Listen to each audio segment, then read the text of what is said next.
Assembly ఎన్నికలు సమీపిస్తున్న వేళ రాష్ట్ర రాజకీయాలు హీటెక్కాయి. ఓవైపు ఎన్నికల ప్రచారం, మరొక వైపు పొత్తులు, కూటముల ఏర్పాటుకు సంబంధించిన వ్యవహారంలో ప్రధాన పార్టీలు నిమగ్నమై ఉన్నాయి. అన్నా డీఎంకే, బీజేపీ సారథ్యంలోని కూటమిలో టీవీవీ దినకరన్ సారథ్యంలోని ఏఎంఎంకే చేరింది. ఈ పరిణామాలతో తమిళనాడులోని ఎన్డీఏ కూటమి క్రమంగా బలోపేతమవుతోంది.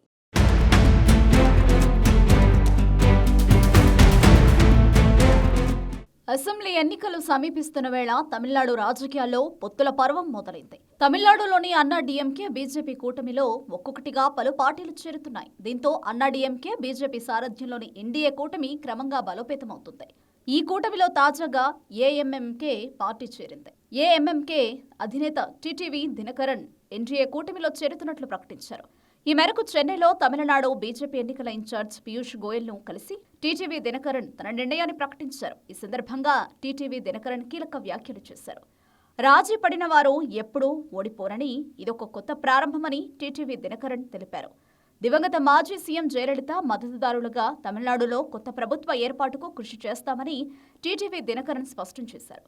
వ్యక్తిగత వైరుధ్యాలు పక్కన పెట్టి తమిళనాడు అభివృద్ధి, ప్రజల సంక్షేమం కోసం ఎన్డీఏలో చేరానని టీటీవీ దినకరన్ తెలిపారు. రాబోయే అసెంబ్లీ ఎన్నికల్లో తాము అన్నా డీఎంకే, బీజేపీ కూటమితో కలిసి బరిలో దిగబోతున్నామని టీటీవీ దినకరన్ ప్రకటించారు.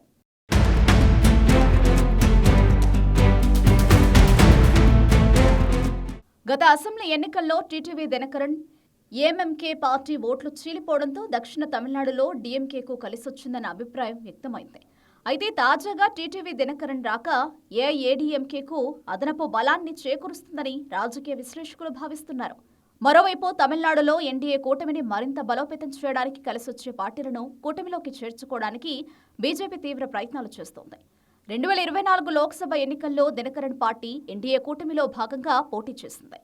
అయితే గతేడాది కూటమి నాయకత్వ బాధ్యతలను పళనిస్వామికి అప్పగించగా దాన్ని టీటీవీ దినకరన్ వ్యతిరేకించారు. ఇక అసెంబ్లీ ఎన్నికలు సమీపిస్తున్న వేళ విజయ్ నేతృత్వంలోని టీవీకే పార్టీతో పొత్తు పెట్టుకోవాలని టీటీవీ దినకరన్ ప్రయత్నించినా అది సఫలం కాలేదు. చివరకు మళ్లీ TTV Dinakaran party AMMK NDA కూటమిలో చేరింది.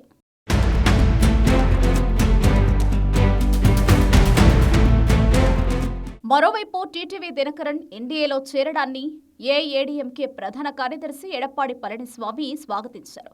ఈ చర్య స్వర్ణయుగం పాలనను పునఃస్థాపించే ఒక అడుగ్గా పళనిస్వామి అభివర్ణించారు. ఈ మేరకు పళనిస్వామి ఎక్స్లో పోస్టు చేశారు. డీఎంకే పాలనను కూకటి వేళ్లతో పెకిలించి రాష్ట్రంలో వారసత్వ రాజకీయాలకు ముగింపు పలకడమే ఎన్డీఏ లక్ష్యం అని పళనిస్వామి ఎక్స్ పోస్టులో పేర్కొన్నారు. అసెంబ్లీ ఎన్నికలు సమీపిస్తున్న వేళ అన్నా డీఎంకే సారథ్యంలోని కూటమిలో ఒక్కొక్కటిగా పార్టీలు చేరుతుండడం ఆ కూటమి బలోపేతానికి నిదర్శనంగా చెప్పవచ్చు. అయితే ఈ కూటమి బలోపేతం వెనుక బీజేపీ ప్రయత్నాన్ని విస్మరించలేము. వాస్తవానికి కూటమిలోకి టీవీకేను సైతం చేర్చుకునేందుకు బీజేపీ చేస్తున్న ప్రయత్నాలు ఫలించడం లేదు.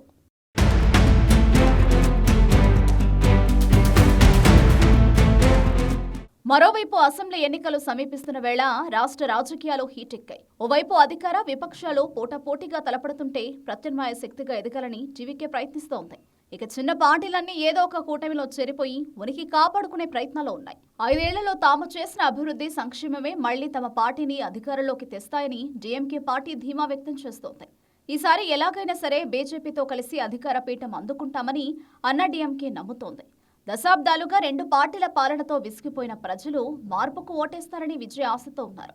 అసెంబ్లీ ఎన్నికల నేపథ్యంలో తమిళనాడులో రాజకీయ పార్టీలు పొత్తుల చర్చలు, ఎన్నికల వ్యూహాలు, మేనిఫెస్టోల తయారీ తదితర పనుల్లో నిమగ్నమయ్యాయి. అన్నా డీఎంకేతో పొత్తు కుదుర్చుకున్న బీజేపీ తమిళసై నేతృత్వంలో ఎన్నికల మేనిఫెస్టో తయారీ కమిటీని ఏర్పాటు చేసింది. ఇందులో బీజేపీ రాష్ట్ర ఉపాధ్యక్షుడు దురైస్వామి తదితర 12 మంది సభ్యులు ఉన్నారు. మొత్తంగా అన్నా డీఎంకే, బీజేపీ సారథ్యంలోని కూటమిలో ఏఎంఎంకే పార్టీ చేరికతో ఆ కూటమిలో జోష్ నెలకొంది.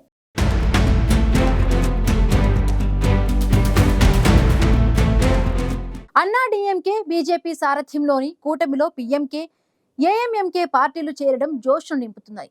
అంతేకాదు, రానున్న రోజుల్లో మరిన్ని పార్టీలను తమ కూటమిలో చేర్చుకునేందుకు బీజేపీ, అన్నా డీఎంకేలు తీవ్రంగా ప్రయత్నిస్తూ ఉన్నాయి. డీఎంకేను గద్దె దింపి అధికారంలోకి రావడమే లక్ష్యంగా అన్నా డీఎంకే, బీజేపీ కూటమి శరవేగంగా పావులు కదుపుతోంది.